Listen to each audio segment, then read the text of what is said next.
세계가 다 내게 속하였나니 너희가 내 말을 잘 듣고 내 언약을 지키면 너희는 모든 민족 중에서 내 소유가 되겠고 너희가 내게 대하여 제사장 나라가 되며 거룩한 백성이 되리라.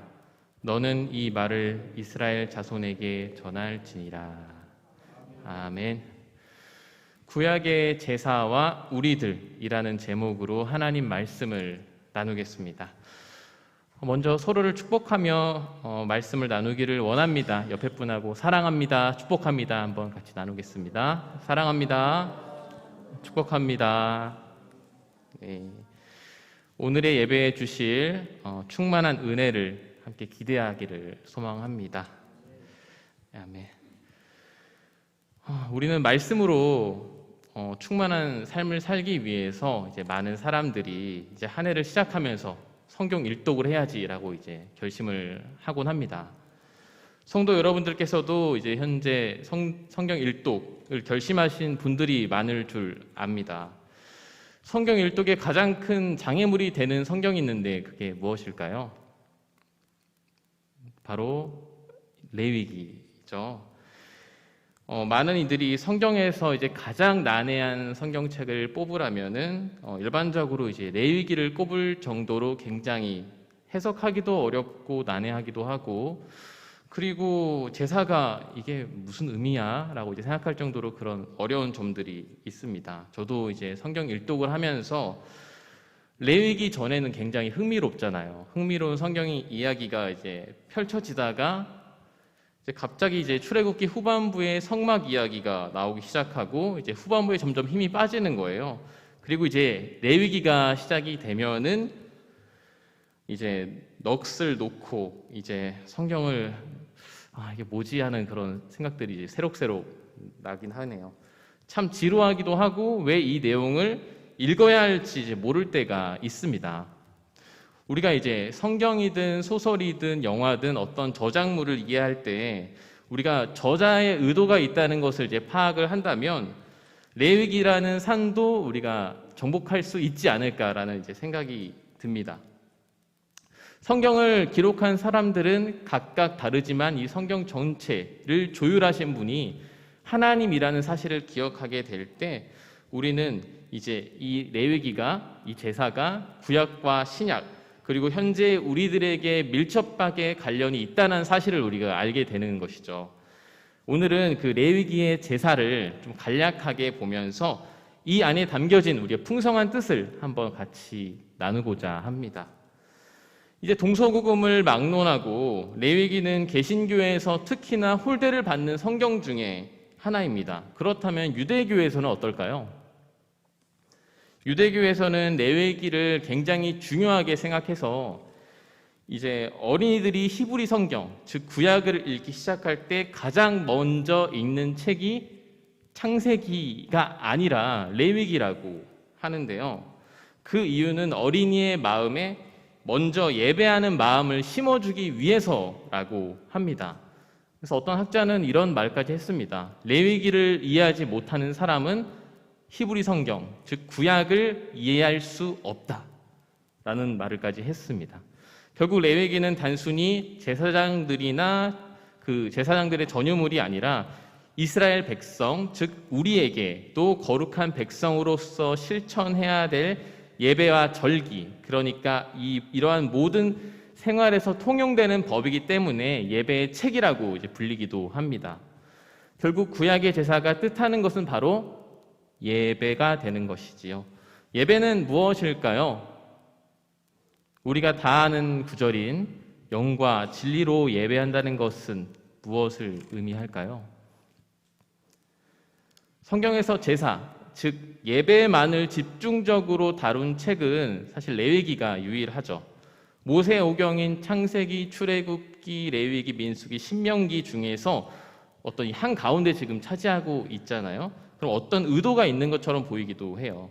창세기에서 우리는 아브라함을 통해서 구원의 약속을 받게 되고 출애굽기를 통해서 인류를 직접적으로 구원하시고 계약하시는 하나님을 우리가 보게 됩니다.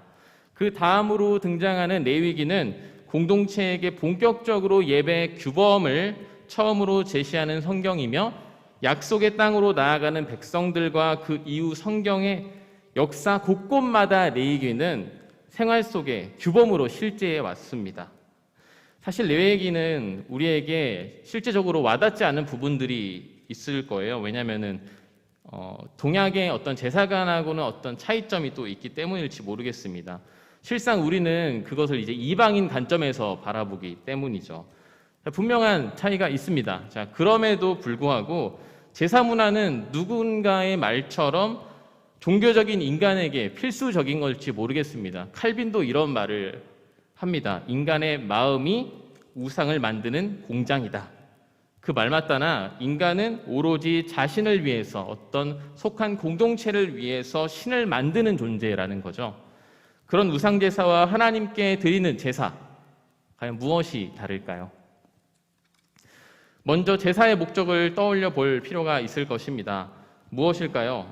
출애굽기에서는 내 백성을 보내라. 그리하면 그들이 나를 섬길 것이다 라고 말을 합니다. 우리의 삶의 목적은 바로 주님을 섬기는 것입니다. 이것은 하나님의 백성들에게 주어진 사명이죠. 섬긴다는 말은 그만큼 주님의 말씀에 우리가 순종한다는 이야기입니다.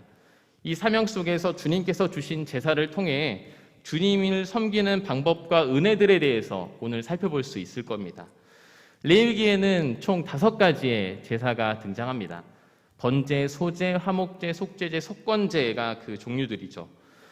우리는 이 제사들을 보면서 구약 성경만을 떠올릴 게 아니라 신약 성경의 배경에서도 그 연관성을 찾아볼 수가 있습니다. 우리가 누구를 떠올릴 수 있을까요? 네, 바로 예수님을 떠올릴 수 있을 겁니다. 자, 왜냐하면은 히브리서 10장 1절에는요. 구약을 이제 신약의 그림자라고 이제 표현을 합니다. 그렇기 때문에 먼저 이 제사를 우리가 간단하게 정리하면서 궁극적으로 예배를 드리는 목적에 대해서 나눠봤으면 좋겠습니다. 첫 번째로 언급되는 제사, 번제입니다. 번제를 살펴보면 제물을 완전히 불로 태워 향기로운 냄새로 하나님께 올려드리는 제사입니다. 흠이 없는 번제물을 태우기 전에 제사장의 손이 올라가는 것이 아니라 제인이 자기의 손을 번제물의 머리 위에 얹는데요. 이것은 하나님 앞에서 자신이 그렇게 흠없는 예물과 일치된다는 것을 의미합니다. 곧 이 말은 나 자신을 드린다라는 이야기가 되는 것이죠. 즉 예배자의 몸과 마음을 온전히 하나님께 위탁하고 헌신한다는 이야기가 됩니다. 또한 번제를 드리기 위해서 살해된 생축은 제물의 피를 제단에 뿌리고 제물을 자른 다음 태우게 됩니다. 이것은 우리의 생명을 드리는 제사가 된다라는 이야기죠. 번제는요, 매일 드려지게 되는데요. 이와 동시에 예수 그리스도께서 완전히 우리를 위해 제물로 드려주셨다는 점을 생각한다면 매일매일의 삶 속에서 우리의 자아를 죽이고 정결한 삶을 살아야 함을 이야기를 합니다. 우리 안에 정욕과 거짓, 시기와 질투, 이 모든 악독한 마음을 내려놓고 주님께 향기로운 제물로 드려져야 된다라는 이야기를 하고 있는 것이죠. 두 번째로 소제가 있습니다. 소제는 곡식으로 드리는 제사인데요. 소제의 뜻을 히브리어로 보면은 하나님께 드리는 선물이라는 의미가 있습니다. 일명 예물이라고 말하는 이 제사는 하나님께 받은 은혜에 감사하며 보답하는 차원에서 드려지는 것입니다. 하나님께서 의식주의 생활 가운데 감사와 찬송과 경배를 드리는 것이라고 할 수 있습니다. 이제 소제에서 이 소제가 가장 특이한 점은요, 5대 제사 중에 유일하게 고운 가루로 제사를 드린다는 점입니다. 자, 고운 가루를 만들기 위해서는 어떻게 해야 될까요? 곡식에 알을 부시고 깨야 되죠. 여기서 깨어지고 부서지는 과정은 누구와 비슷합니까? 예수 그리스도의 그 고통과 더불어 완전하게 된다는 것을 상징하는 것이기도 하죠. 소제물에 첨가된 기름, 유향, 소금은 각각의 의미에서 예수 그리스도의 성령의 기름 부으심, 예수 그리스도의 향기로우심, 그리스도의 불변한 품성, 인격 등을 상징을 합니다. 번제와 소제는 성소에서 제사장이 매일 아침과 저녁에 의무적으로 드려야 하는 제사였지만 생명이 있는 모든 자는 누구나 번제나 소제를 드릴 수 있었습니다. 이제 고대 이방 종교들을 보면 보통 제사에서 높은 신을 섬길 때 높은 그 신분의 제한이 있었다는 것을 보면은 굉장히 이례적인 것이죠. 동양에서도 마찬가지로 하늘의 신에게 제사하는 것은 최고 통치자인 왕이나 황제에게 국한되었고, 이제 귀족들은 산천의 신들에게 제사를 지낼 수 있었지만 일반 백성들에게는 자신의 조상에게만 제사를 드릴 수 있었던 것이죠. 구약의 제사는 이제 그런 의미에서 고대 군동의 문화에서 봤을 때는 굉장히 이례적인 것이고 민주적인 것이었죠. 자, 다음은 화목제인데요. 화목제는 구원의 은혜에 대한 감사를 이제 표현하는 것입니다. 그래서 화목제를 감사제라고 이제 표현하기도 하고, 은혜에 감사하며 헌신을 서원한다는 점에서 서원제 혹은 자원제라고 말을 합니다. 여기서 가장 중요한 건 화목제를 통해서 이제 하나님과의 교제뿐만 아니라 바로 서로 사람들 간의 교제, 친교를 이룬다는 것입니다. 감사한 일이 있거나 서원이 이루어졌을 때 자원하는 마음과 기쁨으로 드린다는 것이 바로 이 화목제입니다. 화목제를 드릴 때는요, 반드시 식탁에 교제가 있어야 하고 예배자가 가족과 이웃들과 재물을 같이 나누어 먹는 그런 잔치 제사라고도 이제 일컬을 수 있습니다. 이를 보면 신약에 우리가 무엇을 떠올릴 수 있어요? 신약에 보면 이제 사도행전에 초대교회 성도들의 모습들을 우리가 떠올릴 수가 있죠. 성도들이 함께 모여서 모든 물건을 통용하고 재산과 소유를 팔아 각 사람들의 필요에 따라 나눠주고 날마다 성전에 모이고 집에서 떡을 떼며 하나님을 찬송했던 그 모습이 떠올리죠. 이러한 화평은 온전한 제물이신 예수님을 통해서 이루어졌습니다. 자, 마지막으로 이제 속죄제와 속건제는 이제 지은 죄로 인해서 용서를 받기 위해 필요한 제사입니다. 속죄제는 하나님과 인간 사이의 어떤 죄를 다룬다면요, 속건제는 일반적으로 이제 사회생활을 할 때 중에 일어나는 그런 죄를 뜻합니다. 이 두 제사의 특징은 향기로운 냄새의 제사가 아니라는 점입니다. 하나님께 만족을 드리는 이전에 세 가지 제사와는 별개로 이제 실제적인 죄를 지은 사람이 이제 앞으로 나가 제물을 드렸습니다. 그런데 다른 제사와 특수한 점이 있는데요. 특수한 점은 제물을 번제단 앞에 내려놓는 것이 아니었습니다. 레위기 16장 21절 22절을 보면요, 대제사장이 두 손으로 산 염소의 머리에 안수를 하고 이스라엘 자손의 모든 불의와 그 범한 모든 죄를 고하고 그 죄를 염소의 머리에 두어 미리 정한 사람에게 맡겨 강야에 끌고 강야에 풀어놓게 됩니다. 강야에 버려진 염소는 어떻게 될까요? 맹수에게 쫓기다가 결국 온몸이 찢기고 잡혀 죽게 됩니다. 사람의 죄를 짊어지고 광야로 버려지는 그 아사살의 모습이 누구를 상징할까요? 네, 바로 예수님입니다. 예수님은 우리를 위해 죄인이 되셨고 우리의 죄를 지셨고 우리의 범죄함을 위하여 속죄 제물로 바쳐지셨습니다. 결과적으로 공의의 하나님께서는 죄 문제를 가만히 두시지 않으시고 대속의 피로 우리의 죄를 감당하시게 되는 것이죠. 이 두 제사의 기본적인 정신은 하나님의 백성으로서 거룩한 삶을 살 때 교만하지 않고 온전히 하나님의 은혜를 의지해야 한다는 교훈이 담겨져 있습니다. 더 나아가 죄를 멀리하며 죄를 짓지 않아야겠다는 것에 이제 머무르는 것이 아니라 우리가 삶 가운데 적극적으로 선을 실천하는 데까지 이르기를 이제 원하시는 것이죠. 자, 그렇다면 레위기의 이 5대 제사에서 제물을 바칠 때 가장 중요한 상징이 있습니다. 무엇일까요? 바로 피입니다. 피의 의미를 레위기 17장 11절에서 이렇게 설명을 하는데요. 한번 찾아볼까요? 레위기 17장 11절입니다. 레위기 17장 11절입니다.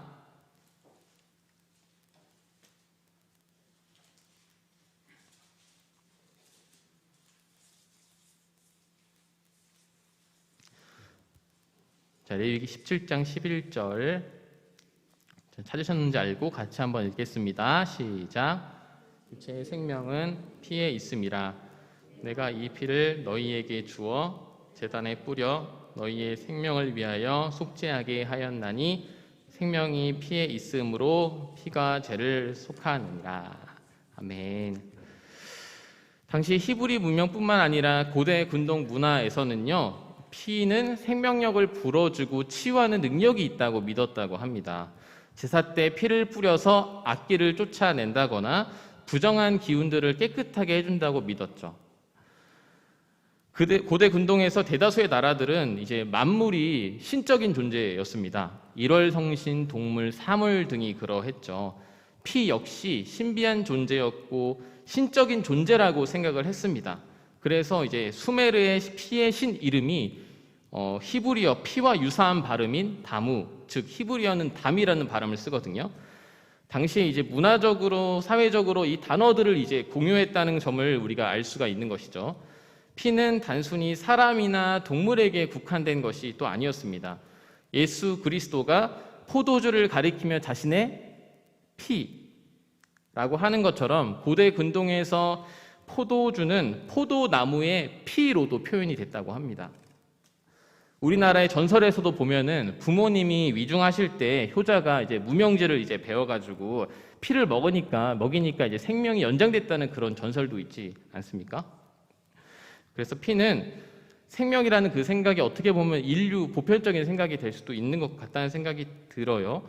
현재까지도 인도 브라만 계급 사제는 특정한 때에는 이제 피를 봐서는 안 된다는 규칙이 있고, 북아메리카 인디언 부족들 중에서는 짐승의 피를 먹지 못하게 하는 그런 규정된 그런 종교적 규칙을 가진 부족이 꽤 있다고 합니다. 슬프게도 율법 때문에 유대교와 이슬람 교도들이 선지의 장국을 먹지 못한다는 유머 아닌 글을 이제 본 적이 있는데, 이처럼 피는 종교적인 상징성을 가지고 있고, 어찌 보면 피가 생명이라는 것은 방금 전에 말씀드렸듯이 어떤 보편적인 사상이라는 생각이 들기도 합니다. 자, 그렇다면 우리는 성경적으로 볼 때 이 피를 무엇과 비교할 수 있을까요?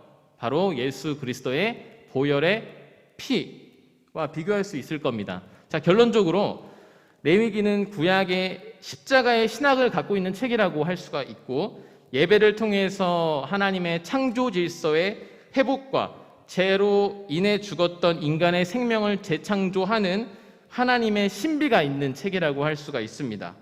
개역개정에서는 이제 피가 생력이 되어 있는데, 다른 번역 성경들을 보면은 이제 히브리서 10장 22절에는 피의 기능을 이렇게 설명을 합니다. 제가 한번 읽어볼게요. 현대인 성경으로 한번 제가 읽어보겠습니다.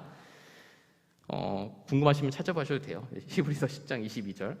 자, 우리가 이미 마음이 피 뿌림을 받아 악한 양심이 깨끗해졌고 우리의 몸도 맑은 물로 씻었으니 이제부터는 진실한 마음과 확고한 믿음으로 하나님께 나아갑시다. 자, 우리는 예수 그리스도의 피로 말미암아 깨끗해졌음을 기억해야 합니다. 예수 그리스도의 피는 치유하는 피이며 인간은 그 생명의 피를 수혈받아야 구원을 받을 수 있는 것이죠.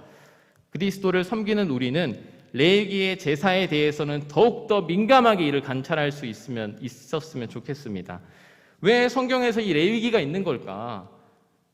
무슨 의도가 있는 것일까? 그렇게 본다면 레위기는 히브리의 그 문화적인 차원에서 제사를 드리는 것에 불과한 것이 아니라 예배자로서의 삶을 어떻게 살아가는지, 그리고 예수 그리스도를 섬기는 태도가 어떠한지를 이제 내용으로 이제 압축할 수 있는 것이죠. 자, 마지막으로 여러분들과 저는 오늘의 말씀을 통해서 기억하고자 하는 것이 있습니다. 현재 우리는 부활절 전까지 40일 동안을 기념하는 사순절을 맞이하고 있습니다. 예수님의 흔적, 그리고 무엇보다 우리를 위해 흘리신 피를 기억한다면 구약의 제사의 의미는 더욱더 선명하게 우리에게 다가오고 우리의 삶과 절대 무관하지 않다는 사실을 우리가 깨닫게 되는 거죠. 자, 구약의 제사는 우리의 삶의 방향성을 제시해주는 역할을 하는 것이며 예배자의 삶이 어떠한 것인지 알려주는 거죠. 우리는 예수님이 걸어갔던 그 길을 걷기 위해서 그가 보여주셨던 사역의 길을 다시 한번 바라보고 점검할 때가 아닌가 싶습니다. 그러기 위해서 제일 기본인 매일매일의 제사가, 그러니까 예배가 필수적인 것입니다. 사실 레위기를 보면 제사의 절차가 굉장히 수고스럽고 복잡하고 귀찮은 일이 될 수 있지만 예배의 중요성은 우리가 숨을 쉬는 것만큼 우리의 삶의 산소호흡기라는 생각을 갖고 오늘 나눈 레위기의 말씀을 여러분들 살펴보신다면 성경에서 더욱더 긴밀하게 예배의 중요성에 대해서 여러분들 인식하실 수 있을 것이라 생각합니다.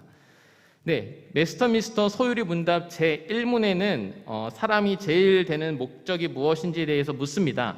그 답은 하나님을 영화롭게 하는 것이고 그를 영원토록 즐거워하는 것이다 라고 말합니다. 주님을 영화롭게 하기 위해서 우리가 먼저 해야 될 것은 무엇입니까? 바로 예배입니다. 성도 여러분들의 삶 가운데 레위기의 제사, 즉 예배가 있으십니까? 구약의 제사와 신약의 예배는 동일한 메시지인 거예요. 현재 우리가 번제물로 짐승을 내어 놓을 필요는 없지만 우리가 거룩한 산 제물로 주님께 드려지는 것입니다. 그걸 생각한다면 더욱더 우리가 정결한 마음과 믿음을 갖고 세상 가운데 나아가야 함을 여러분들 결코 잊어서는 안 될 것입니다. 주님의 약속을 지키고 제사장 나라 거룩한 백성이 되어가는 우리의 매일매일의 삶이 되시기를 주님의 이름으로 축복합니다. 기도하겠습니다. 하나님 아버지 감사합니다. 오늘 또 이렇게 함께 예배드릴 수 있는 시간을 허락하여 주셔서 감사합니다. 오늘 나눈 말씀을 통하여서 우리가 더욱더 민감하게 하나님께 예배드릴 수 있는 자로 거듭나기를 원합니다. 하나님께 매 순간 우리가 부족하지만 예배를 드릴 때 주님께서 기뻐하시고 우리 예배를 받으시고 그 가운데 우리가 주님께 합당한 삶을 살아갈 수 있는 그런 주님께서 함께 해주실 것을 믿으며 나아가기를 원하오니 주님께서 우리 동산교회 모든 성도 한 사람 한 사람에게 그 주의 성령께서 함께하여 주셔서 부족하지만 우리가 매일매일의 삶의 제사, 즉 예배를 드리며 살아갈 수 있도록 주님 우리를 이끌어 주시옵소서. 감사합니다. 예수님의 이름으로 기도합니다. 아멘.